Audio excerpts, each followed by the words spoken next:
أهلا وسهلا. Mabuhay. 欢迎。 Bem-vindo.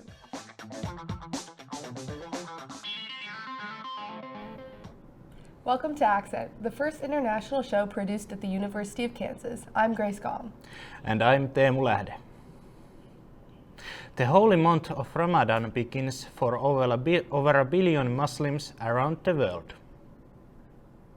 Muslims observing Ramadan will refrain from eating or drinking anything from sunrise to sunset for the next 30 days to bring them closer to God and to remind them of the suffering of those less fortunate.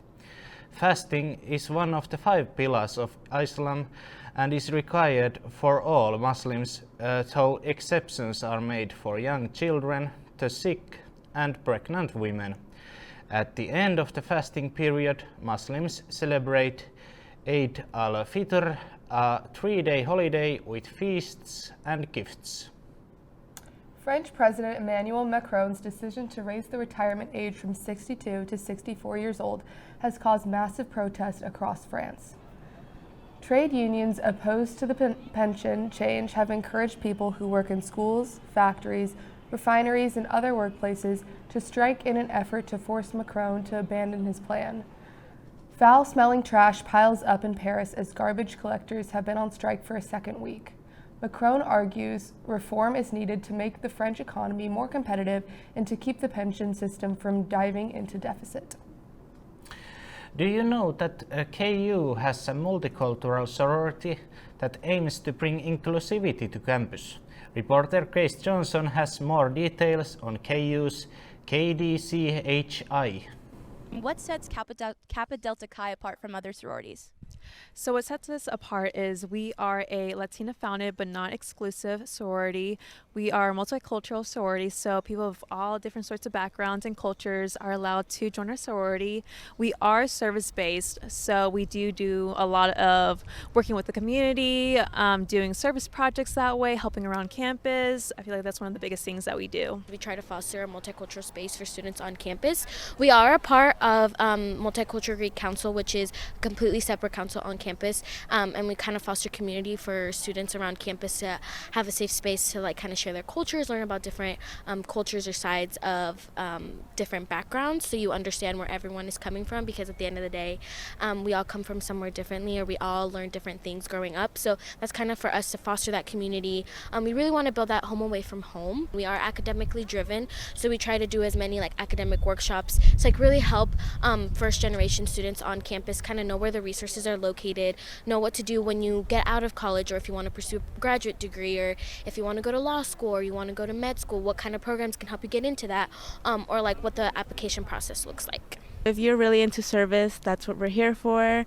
So celebrating your culture, doing a lot of service, working on academics and professional development, that is mainly what we work on. If someone on the street is passing by and is like, I think this could be a new home for me, what's the joining process look like for future members, hopefully? So the joining process for future members is, of course, you do have to come to like certain events, our recruitment events, as well as getting reviewed by us. And once you get like to the next steps and we ask you to join our process, there you'll begin more sets. And go through the process, which like you have to do fundraising, do some community service, and hopefully you'll make it in. We have a new member educator as well as a recruitment chair, and they know all the information about recruiting. But if you ever find a member of Kappa Delta Chi, you can always tell them that you're interested, and we can always pass you on the information. You do have to have a 2.75 GPA, and you have to be not a first-time freshman, so it has to be your second semester at least. And again, you're welcome. Anyone is welcome. And how can your fellow Jayhawk students help support the Kappa Delta Chi sorority? Well, not only like if you see us on the street, like say hi to us. Well, we're very nice, but also like come support us. If you can't afford to buy anything, that's okay. Just say like hi, like we see you. That's okay. Other than that, maybe like attending our events, recruitment events, tabling, those are open for anyone, as well as, of course, donating. What are you guys doing out here today on Jayhawk Boulevard?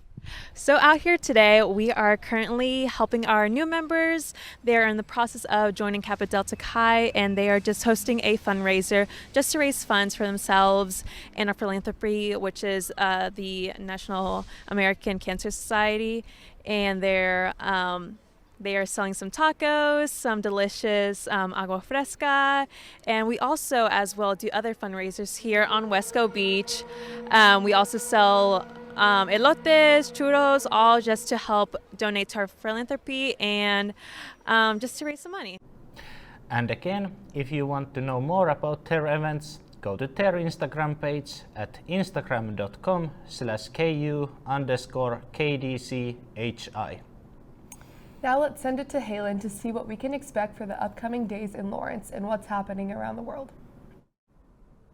All has been surprisingly quiet around the world when it comes to weather news, but so far it is not all that quiet here back at home. We've been seeing a lot of spring weather really kicking into the gear in the last week. We saw quite a lot of severe weather in parts of the Southwest last week with multiple tornadoes and unfortunately a couple devastating tornadoes that fortunately hit several communities in parts of Mississippi and in Georgia as well. And we're probably going to be talking about severe weather once again, looking into tomorrow with another risk for that severe weather. But so far for here though, we're looking to be on the safer side, at least especially for today. Sun has been coming out a little bit more. Temperatures really starting to begin to soar out there, but we're starting to see a little bit some more clouds from the south beginning to filter in. So going to be dealing with a mostly cloudy day for the rest of the afternoon, but temperatures pretty great out there. We're at 64 here in Lawrence, 66 in Tonganoxie, 65 in Osage City, and 61 down in Paola. But as mentioned before, it is getting quite windier. So we're still seeing those sustained winds right around 15, almost 20 miles per hour. 20 miles per hour sustained winds from the south with gusts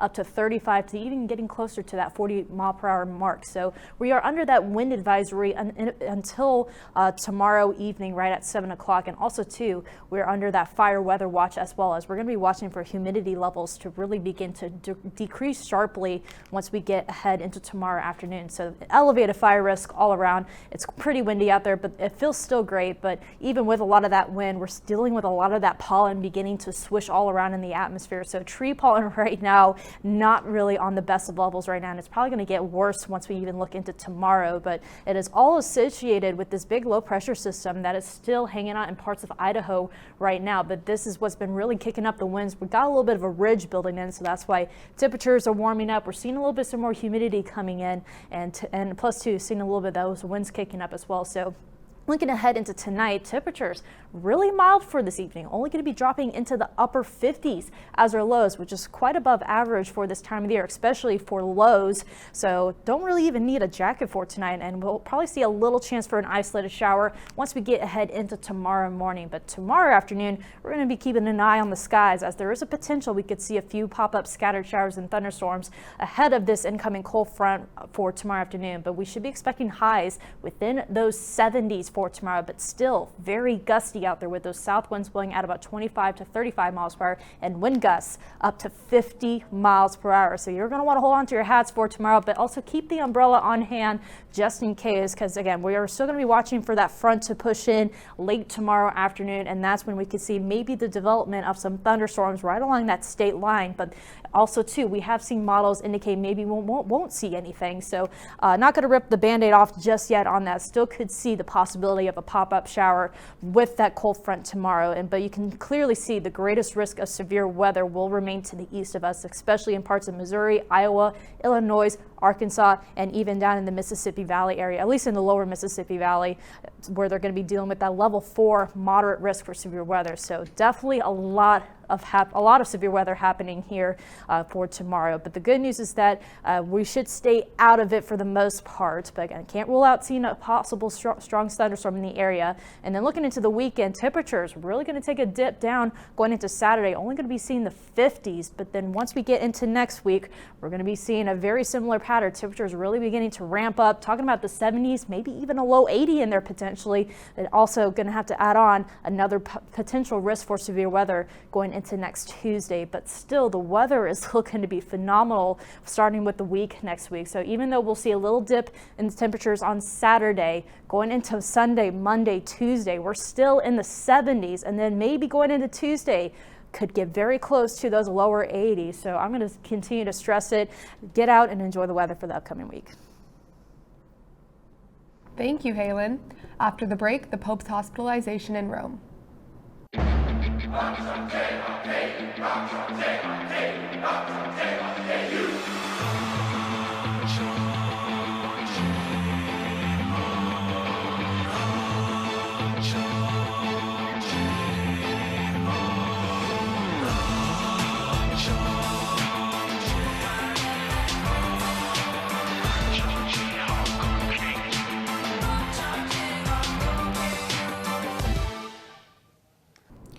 Welcome back to Accent.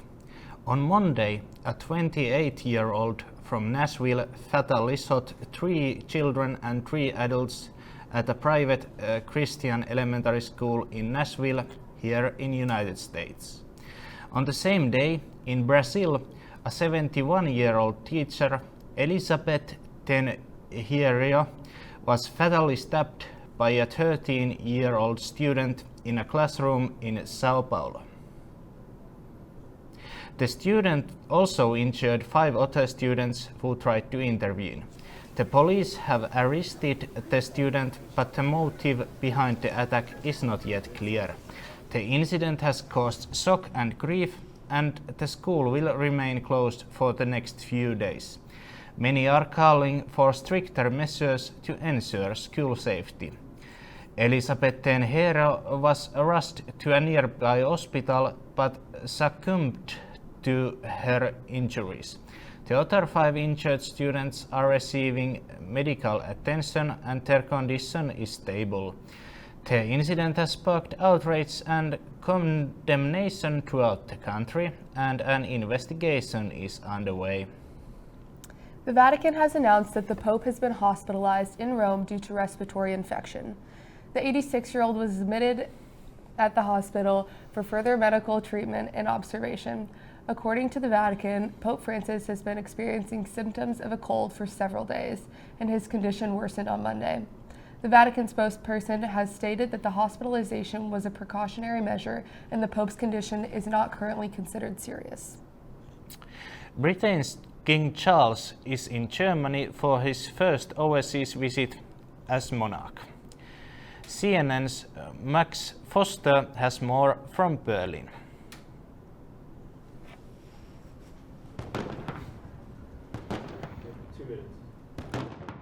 A grand entrance fit for a king's first official state visit. King Charles and his wife Camilla, the Queen Consort, welcomed to Germany with a 21-gun salute and a fly-past. In an unprecedented start to his 29th official visit, the royals were escorted by fighter jets, one of the many firsts.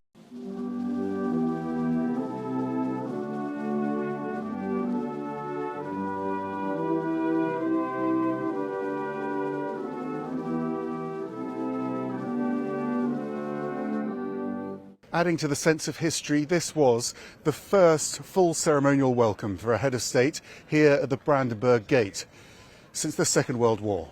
And a first chance for the new king to meet German fans. The atmosphere, it was really, I never experienced something like that before. Is it symbolic having him here in the shadows of the Brandenburg Gate? I think so, yes. I think there's a strong bond between both countries for centuries. And there were 2 world wars, and it's actually great that kind of grew together. There's a friendship again. We all know about him when he was Prince of Wales. He did a lot for the environment, which I think is a good thing, and I think we'll have to see what will become of it now that he's king. King Charles's focus on the environment was on the agenda as usual, with a reception focused on green energy and a tree planting ceremony, part of the Green Canopy initiative in memory of his mother, Queen Elizabeth II. The King's visit and state banquet in Berlin is intended to celebrate the UK's relationship with both Germany and France following the postponement of his visit to Paris due to protests. Buckingham Palace says Charles will use this historic trip to highlight the importance of sustainability and community, ideas integral to both nations. 38 people are dead by fire at a migrant detention center along the U.S.-Mexico border. The fire started Monday at a government-run facility in Ciudad Juarez, a city in northern Mexico. When the residents of the facility protested and set mattresses on fire, authorities say the fire broke out after they picked up and detained a group of migrants from the street of a border city, which sits across from El Paso, Texas. At least 28 Guatemalan nationals are among the dead, according to Guatemala's Institute of Migration. The blaze is one of the worst in recent years in Mexico, which has been dealing with record levels of crossing on its northern border. Migrant numbers at the U.S.-Mexico border have been on the rise since last year. The Turkish parliament is expected to ratify Finland's application into the North American Treaty Organization today at the parliament session that is currently in progress. Being the last NATO member state to do so, the ratification is one of the last steps of Finland joining NATO. If the parliament votes positively, President of Turkey Recep Tayyip Erdogan has 15 days to approve the ratification. The President of Finland, Sauli Niinistö, said Wednesday that he expects Finland to be a full-on NATO member in April. Finland and Sweden have been in the approval process into NATO since last May and were ratified relatively quickly by other treaty member states than Turkey and Hungary.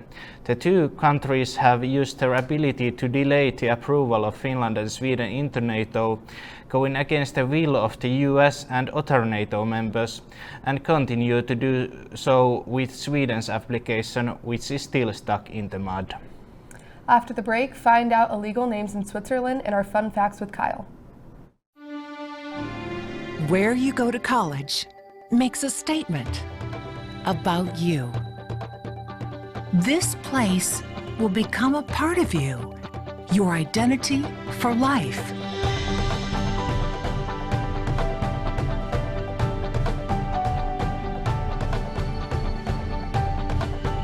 The University of Kansas. A great place to be you. Welcome back to Accent. A correction, NATO is not North American but North Atlantic Treaty Organization. Now Kyle take you to a fun trip around the world with our fun facts. Thank you guys. Did you know that you can't name your child whatever you want in Switzerland? Giving a child a name that could harm the child's interest is illegal. In Switzerland, a child's name must indicate their gender, and certain names such as Satan, Superman, Hermione, and Lucifer are outright banned. Next is Haiti. Voodoo is an officially recognized religion in Haiti. Haiti is the only country in the world that recognizes voodoo this way. Voodoo is an important part of Haitian culture that former President Francis Duvalier recognized himself as a voodoo priest. Next, in Hungary, the city has won over 465 Olympic medals. Hungary has won the second most gold medals in the Olympic Summer Games of all countries per capita. They've won gold medals in every Olympics they've competed in. Chad is one of the lesser-known countries in Central Africa. The country is named after Lake Chad.